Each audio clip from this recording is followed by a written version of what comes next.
Hey everyone, in this quick tutorial, I'm going to show you how to hide the taskbar automatically in Windows 11.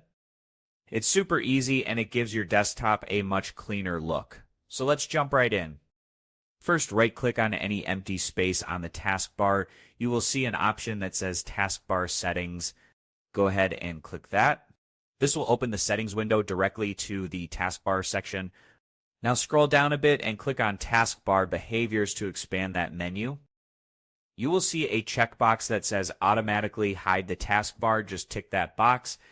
And that's it. Your taskbar will now automatically disappear when it's not in use. If you move your mouse to the bottom of the screen, it will reappear instantly. This is great if you want more space on your screen or just prefer a cleaner desktop look, especially when you're watching videos or working. If you ever want to turn it back on, just go back to the same settings and uncheck the box. Easy as that. Thanks for watching. If this video helped you out, give it a like and subscribe for more tech tutorials. See you in the next video.